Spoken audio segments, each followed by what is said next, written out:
Respected fellow practitioners and guests, in Brisbane, as in many parts of the world, we are celebrating Chinese New Year. And I believe, as with all New Year celebrations, most people at this time tend to think back over what their behavior has been in the past and to try to decide how to improve that behavior, to make resolutions for the upcoming year. And this is essentially what the talk today will be about. New Year's resolutions are very important, but we are also beginning a new millennium. So resolutions, correcting our behavior, are even more important at this time.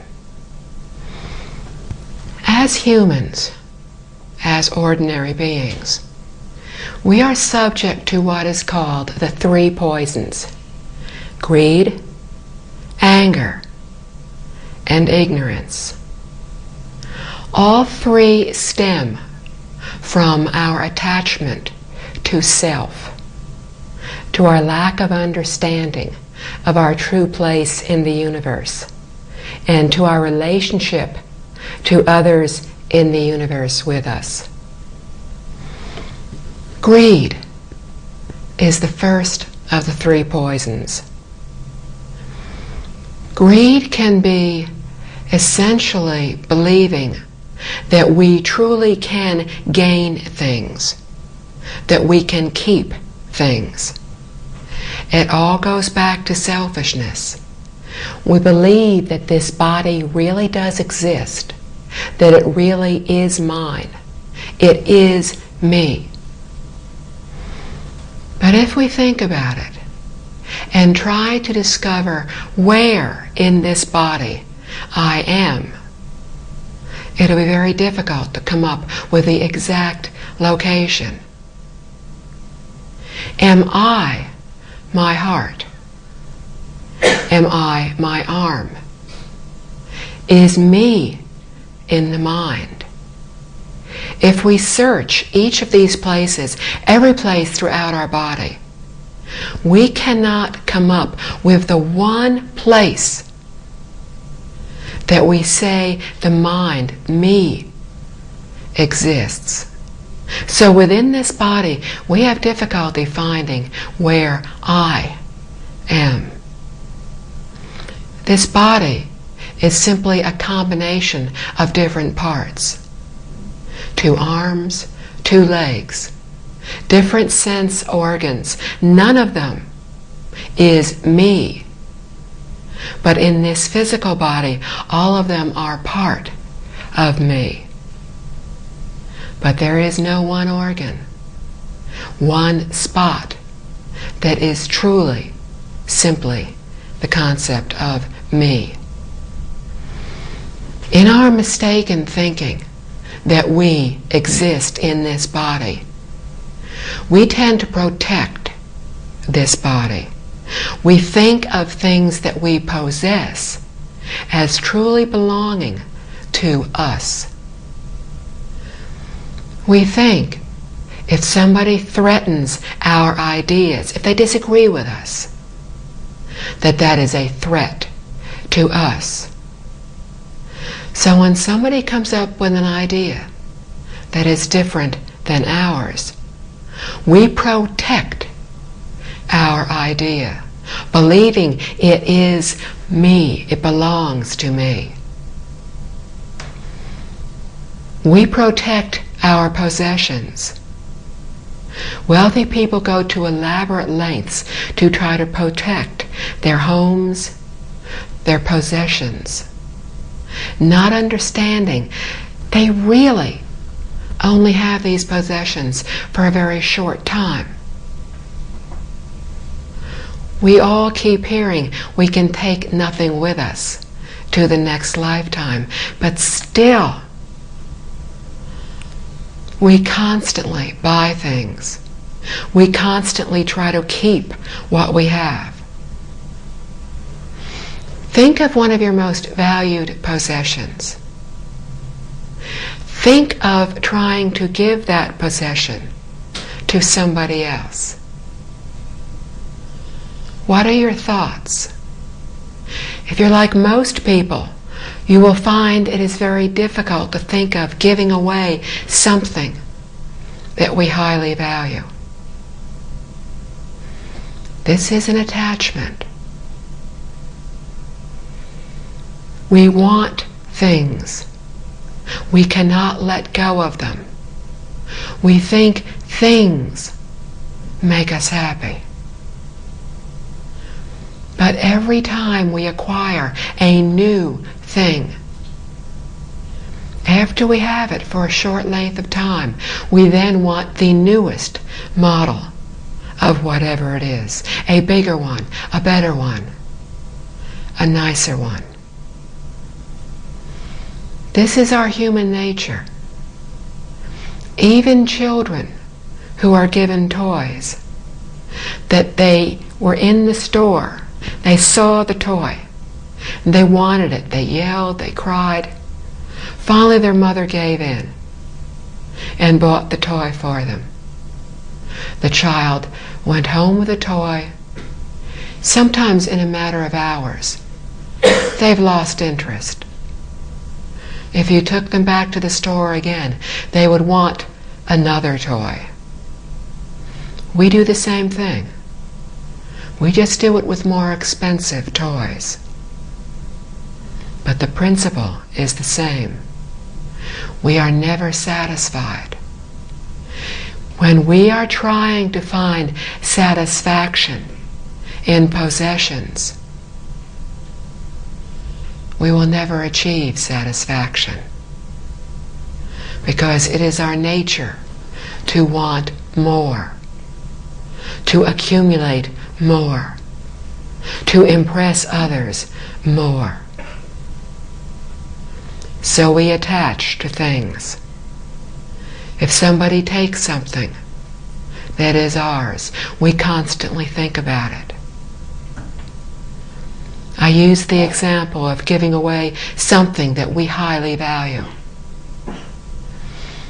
We know we are attached to something if when we think of giving it away, we are unable to. Or, upon giving it away, we constantly think about it. We go by the place where we used to keep it, and we wish we still had it. We wish we could still use it, still see it. We miss it. This is an attachment. And attachments are one of the major reasons we are still in the 6 realms of reincarnation. Because we attach to things, to people, to ideas. We have greed for all of these. In our greed to possess, we even wish to possess other people. We want others to respect us. We want others to love us. We want others to only think of us, to always come back to us, to always be with us. This is greed. This is another attachment. This is not realizing that we are all impermanent. We are all changing from second to second.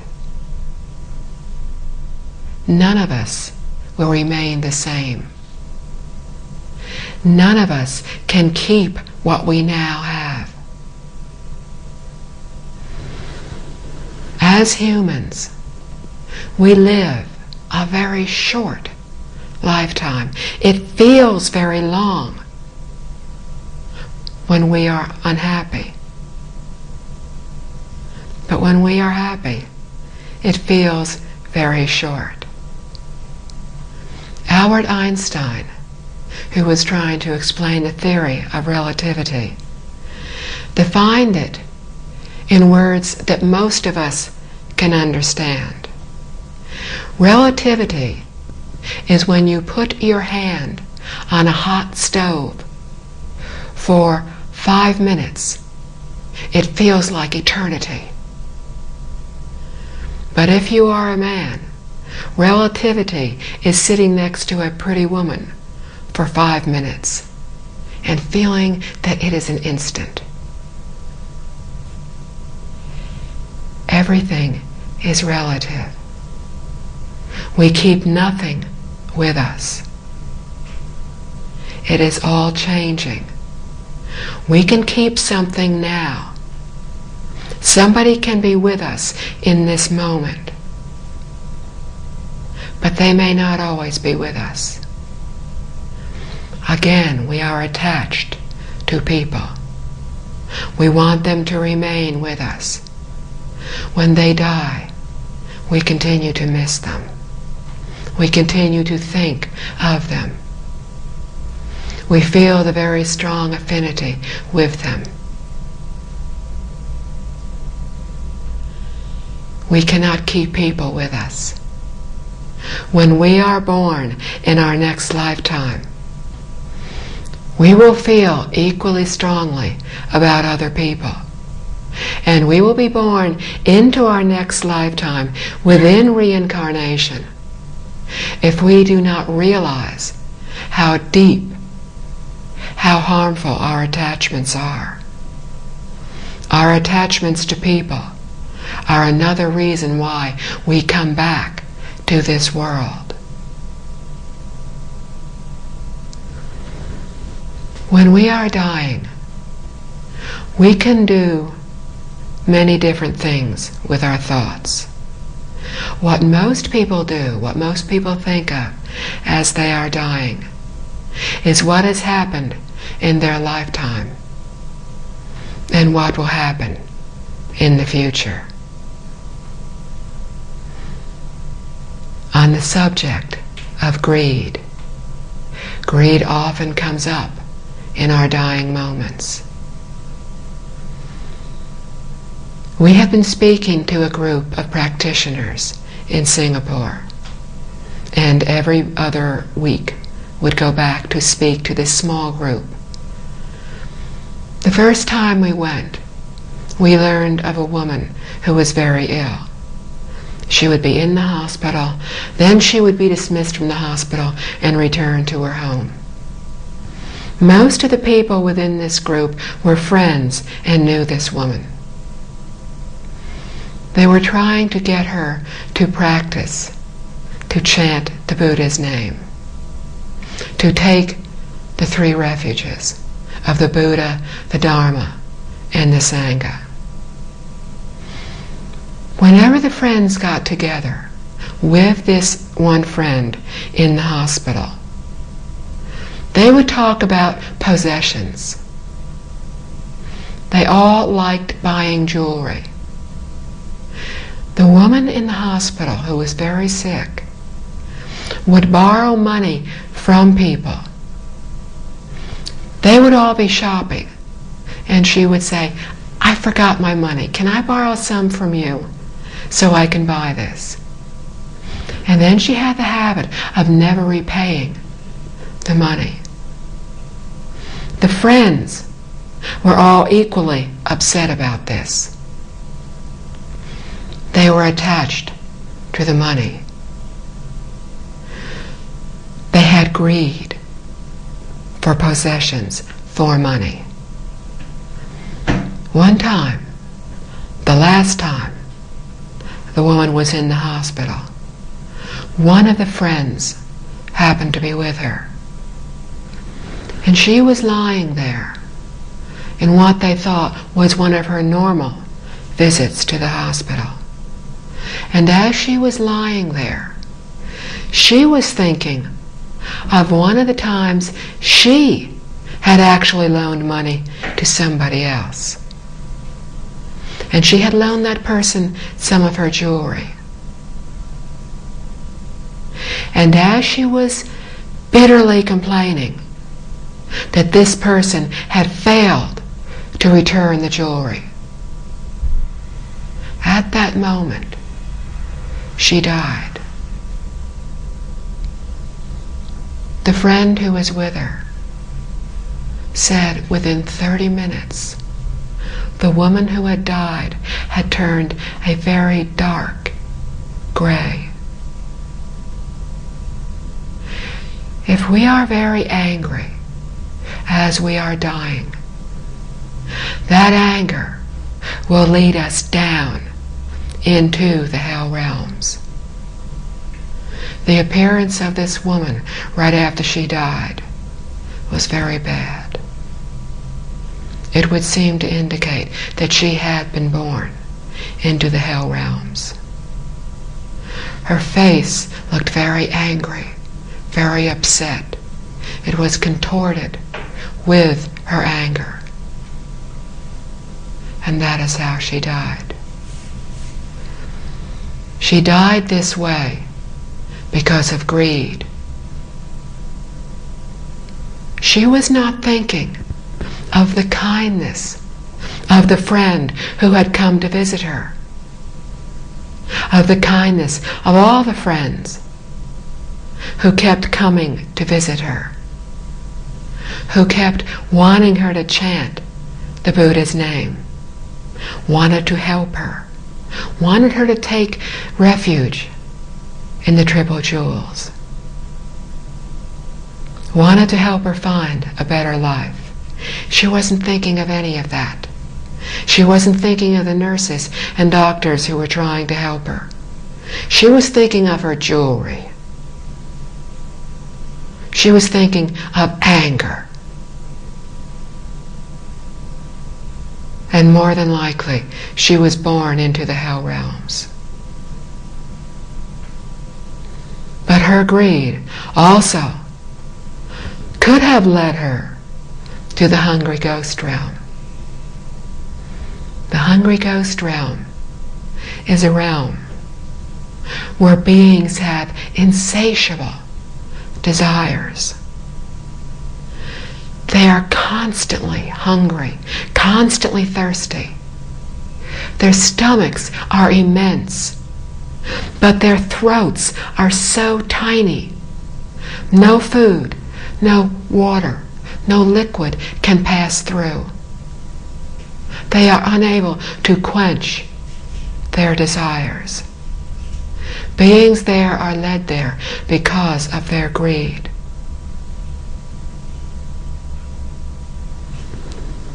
Greed ties us to reincarnation.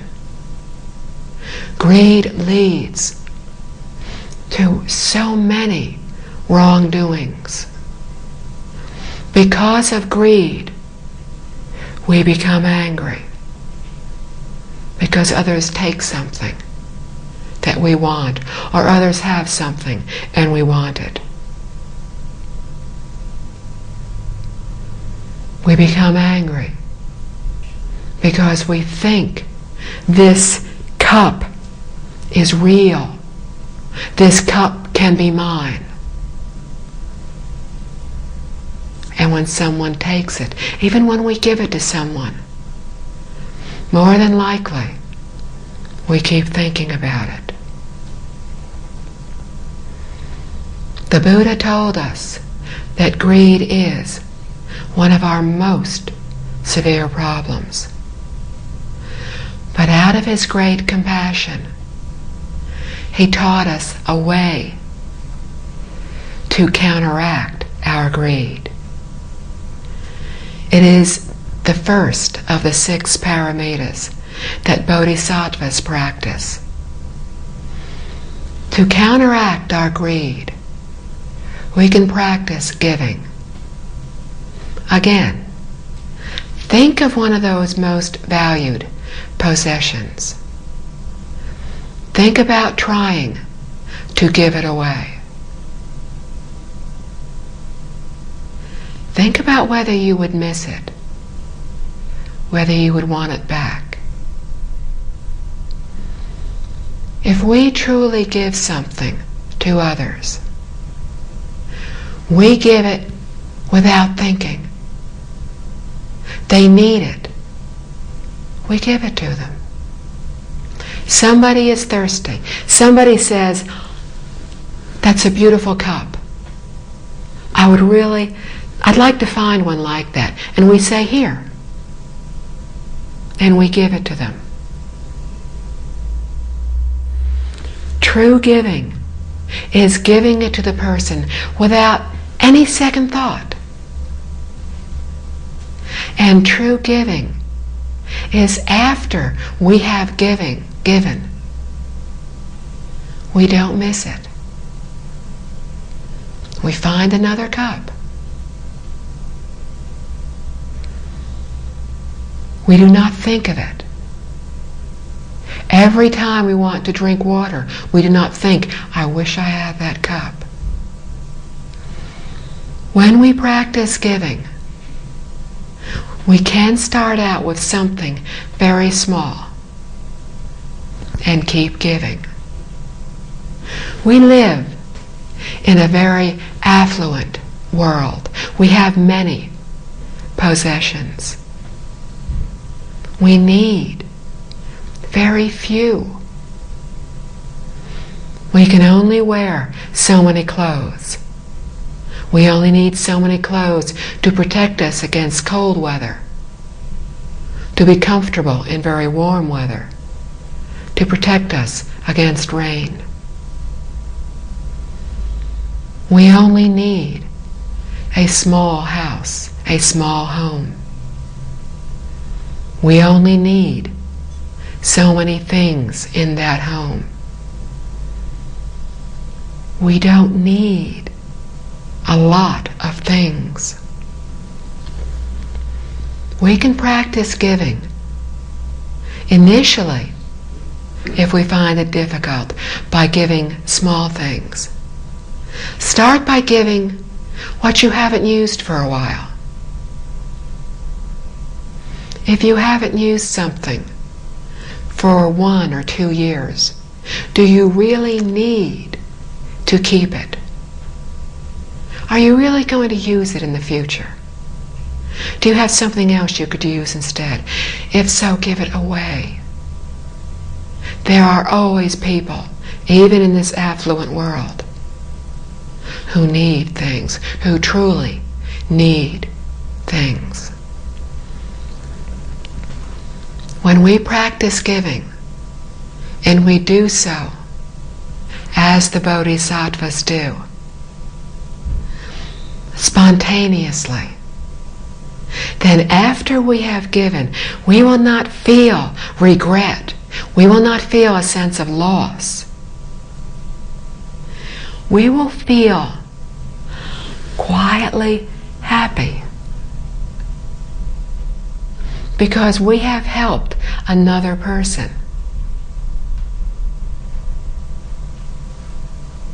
We did not need it, and we have helped someone else. Next, practice giving things that you do want. Maybe something you have had for many years, something you use every day, many times during the day. If we can give something like this without really thinking about it, because we feel the person needs it more than we do, and afterwards,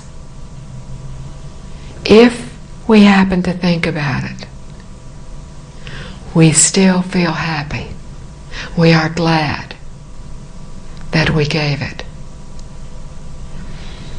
And we will realize that even if they do not use it, in that moment we gave it to them. We gave them a gift of loving kindness. And even if they only needed it in that one brief moment, and if they only used it for the short time you were with them. And then if they never used it again, we can still be happy, knowing that we are beginning to sever our attachments, and that we are one tiny, tiny step closer to severing all our attachments, all the things that tie us to reincarnation. And we are one tiny step closer to awakening, to thinking as bodhisattvas and Buddhas think.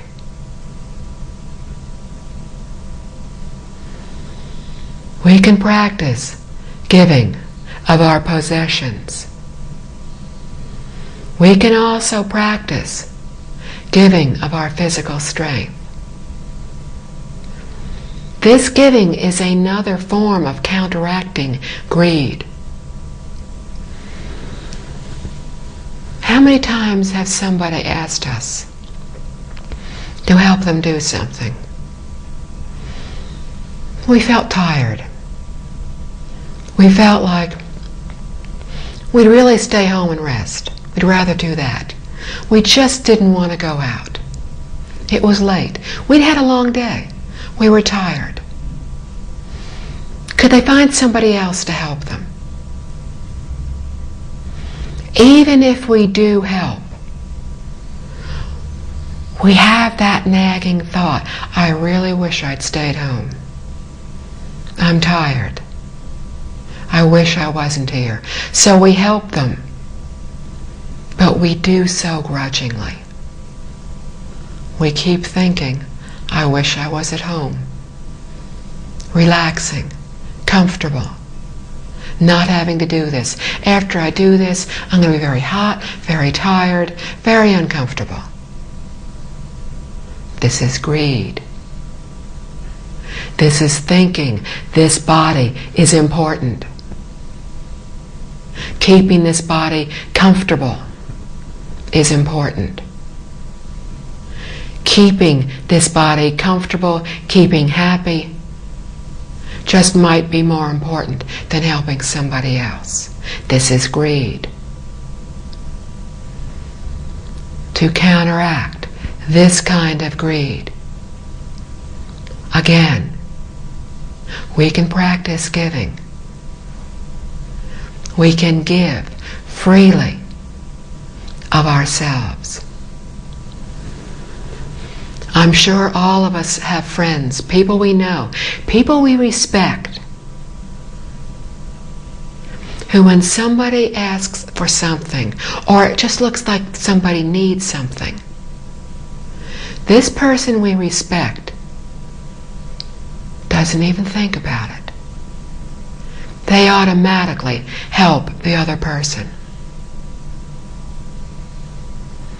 And when we think about it, we will realize this kind friend, this kind person that we respect, this very good role model for others, was probably even more tired than we are.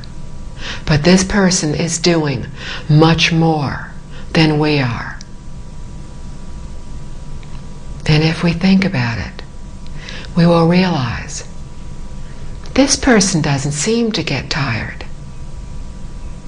This person doesn't look like they're uncomfortable.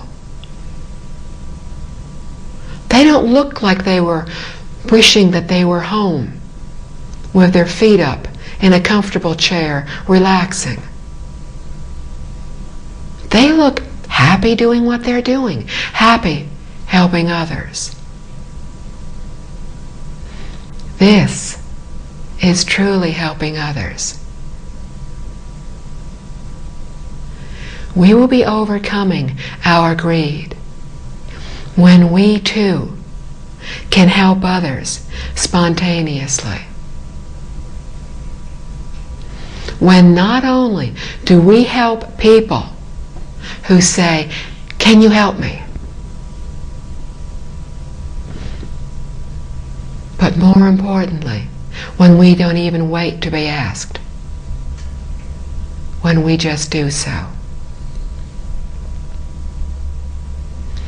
We can practice giving when we see somebody is upset. And we walk up and we hug them, or we smile at them. We instinctively give them whatever they need to make them feel better, when we ourselves, very honestly, did not feel like smiling and felt like we might need somebody to help us. But in helping others, it will be just as good and even better than if somebody had helped us. When we give in this way, when we give as bodhisattvas do, we will not feel tired. Even if we felt tired when we began doing something, as we do it, we realize we're no longer tired. We feel alert. We feel happy. We feel calm. We're not worried about all those things we were an hour ago. We're concentrating on helping others. We don't have a lot of wandering thoughts. We're not getting upset. We're not having all the negative feelings that seem to be constantly bombarding us.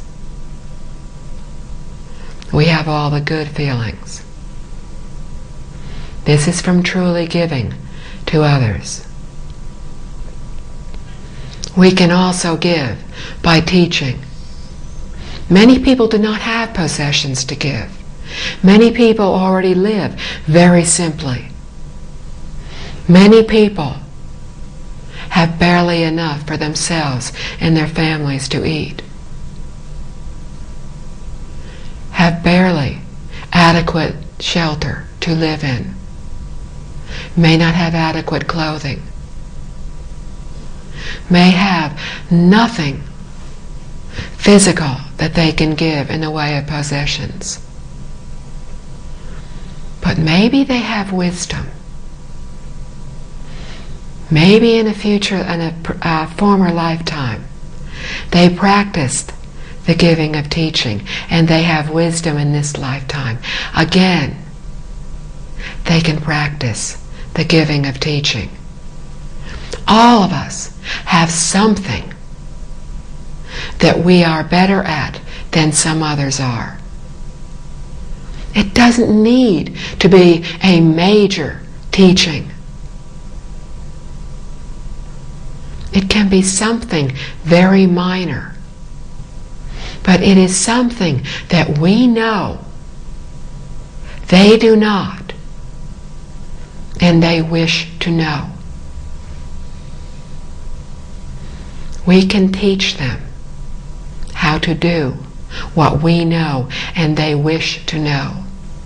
So they will acquire the wisdom, the skill. And then in the future, we will again have the wisdom to help others. Even if we do not have possessions, we can still smile at others.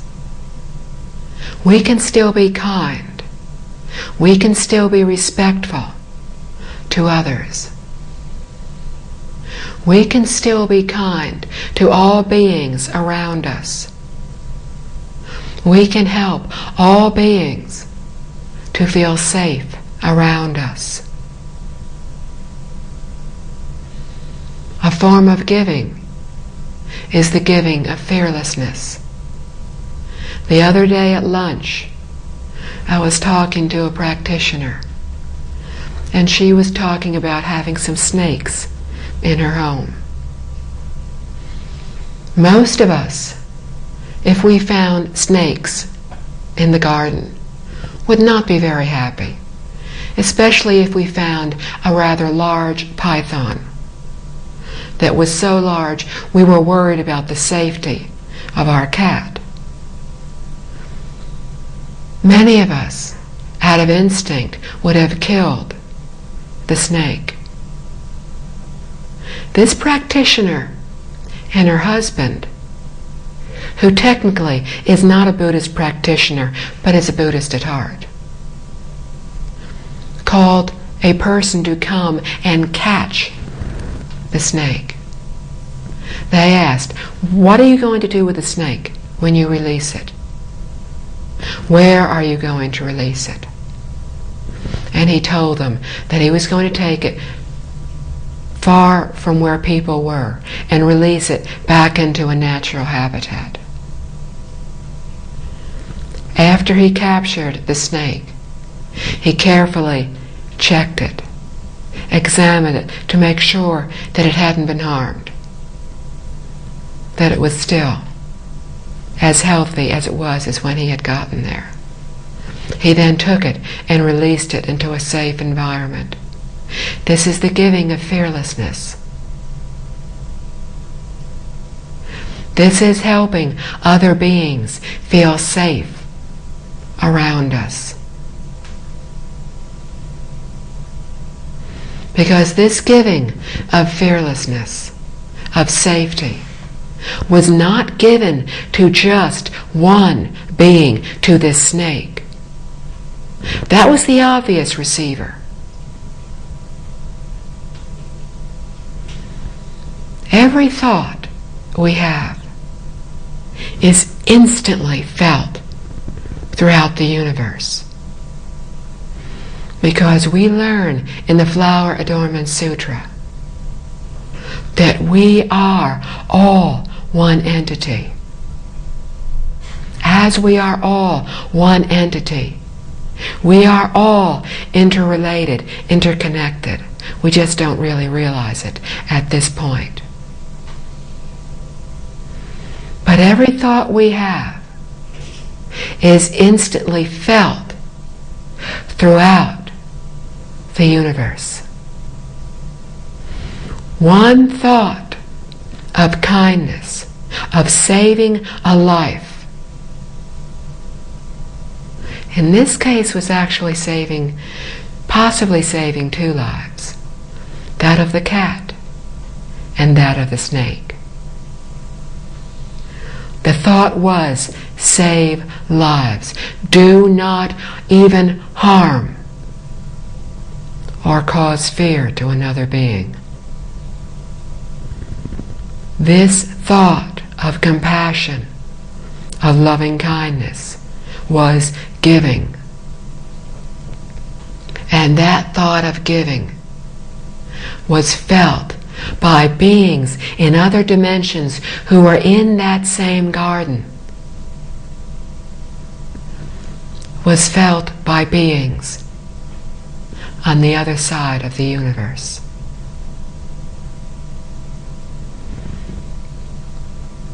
Many of us in this instant, out of greed, out of thinking, my cat is mine, this garden is mine, would have attacked the snake. But the thought was not of greed. The action did not arise from greed. The action arose spontaneously from loving kindness and care. It was giving as bodhisattvas give. When we give this way, gradually, we will find ourselves feeling good after we have done that. And even though we should not attach to our emotions, good or bad, we are still very much ordinary beings. And in the initial stages of giving, we will feel gladness and joy after we have truly given. in time, after we have practiced our giving more and more, after we find ourselves able to give away our most valued possessions, after we have found ourselves looking at what we have always valued, maybe we have had it most of our lifetime, but we look at that possession and we think, who would like this? And we give it to that person. As we do this more and more, we will find ourselves thinking less and less of what we have done. The Buddha's teachings are unbelievably profound, unbelievably simple. They can be as profound as all the teachings within the great Buddhist canon, all the teachings of the Buddha. They can be as simple as eradicate all that is bad, embrace all that is good, purify the mind. First, we stop our greed. We start to eradicate that which is bad.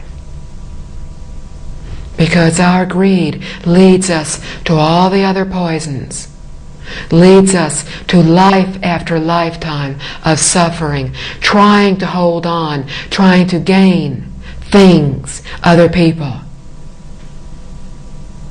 Not truly understanding we can gain, hold on to none of these.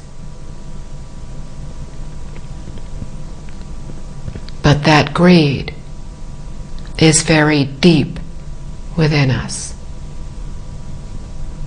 And we have many bad habits over many lifetimes. So initially, when we practice giving, first we try to eradicate the greed. We feel the happiness from giving something to somebody, and that is a good first step.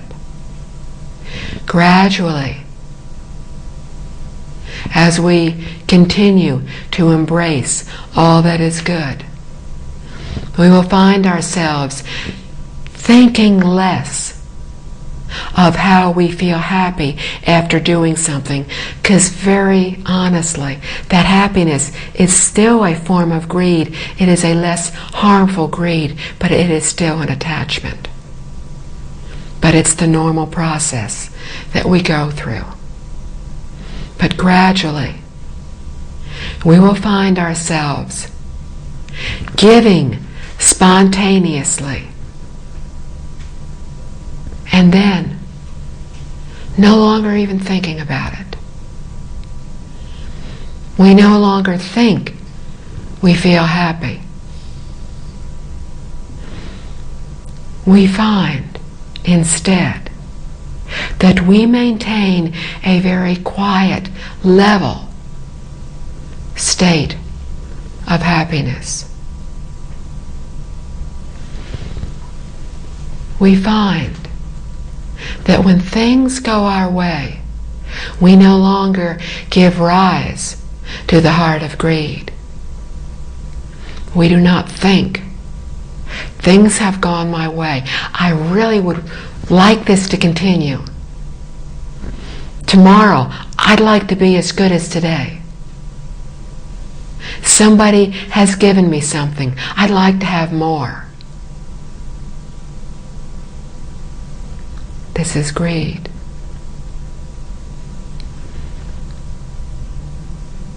I have said that anger comes from greed. Anger is another reaction of greed. If we are greedy and things do not go our way, then we can give rise to the heart of anger. We did not get what we wanted. We. Again, we is in the thought. We did not gain what we wanted. Because of this greed, we get angry. Why did you not do what I wanted? Why are you not accepting my idea? I know my idea is right. If it's my idea, it has to be right. If you have a different idea, logically, your idea has to be wrong. Greed. This is thinking you and I are different. This is not realizing that we are one being.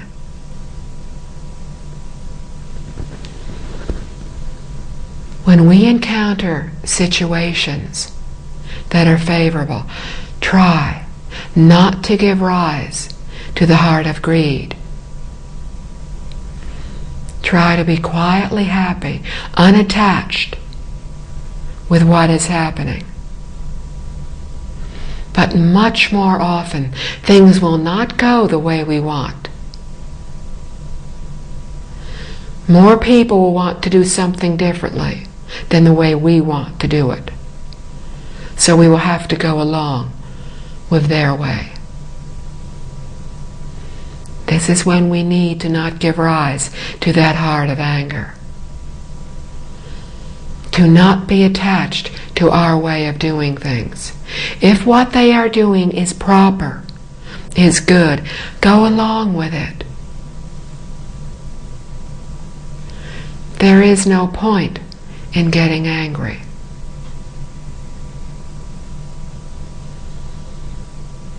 Think of what it felt like to be happy. Think of what it felt like to give in to anger.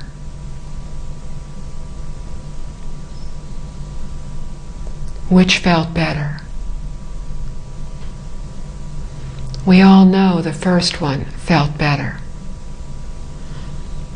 But as has been so often said, we have unbelievable bad habits. Very difficult to break them. But the Buddhas taught us giving to do so. We practice giving in every moment that we can. As soon as the opportunity arises, and the opportunity arises all the time,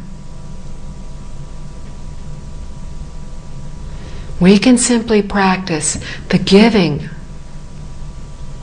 of smiling. Even if there is no one around, we can smile. Initially, when we try to do this, we will feel somewhat embarrassed when somebody walks into the room and we're sitting there smiling to ourselves. Our first reaction will be a slight touch of embarrassment. That embarrassment will very quickly go away, because it is very difficult. We have to be very upset, very angry, to look at somebody who is smiling and not feel better and start to smile ourselves. So we can just smile and be very quietly happy. Others will feel that. When we are around people who are immersed in greed, we can feel it. We do not feel comfortable with these people. They seem to radiate hostile feelings, negative feelings. We can feel that. The whole room feels comfortable.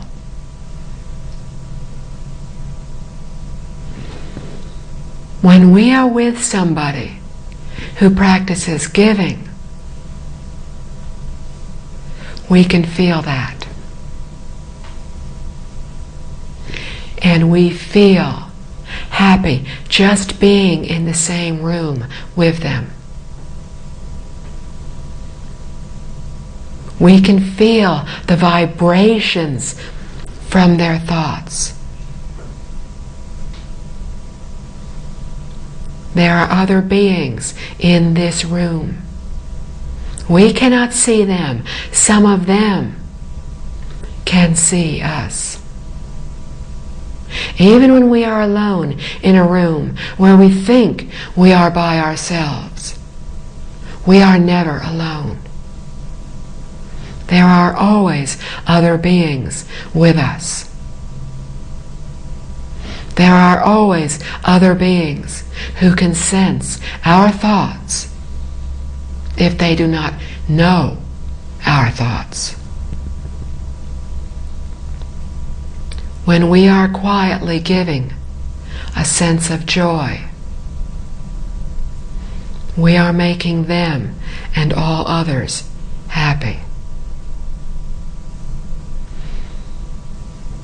We are helping them to feel secure, safe. If we practice giving, if we start to eradicate our greed, others will notice. They may not say anything. They will notice. And they will notice that in our giving, when others give, the giver, the true giver, is the happier person.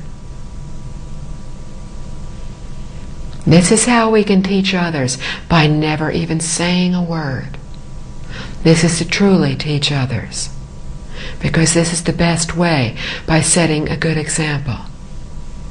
If someone tells us to give, but they do not give, we really do not believe what they say. But if we just see somebody who seems to have so little,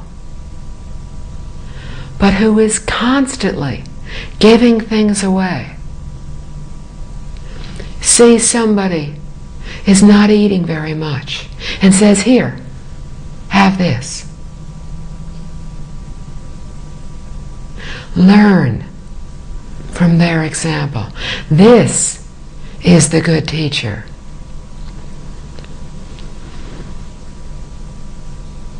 Greed is very ugly. It leads to many, many negative emotions. It leads us to being born in the lower realms. It keeps us mired in the suffering of reincarnation.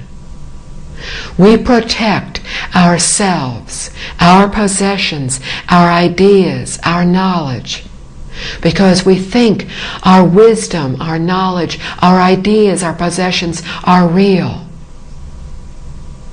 But our ideas, possessions, body is not real. Giving is real. Giving is the practice of a bodhisattva. Bodhisattvas practice giving to eradicate all their greed. They give everything. They give their lives. And they feel no attachment to having done so.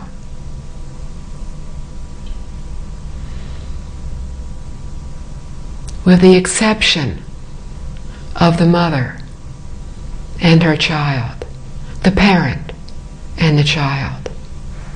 Very few of us are able to give our lives for another.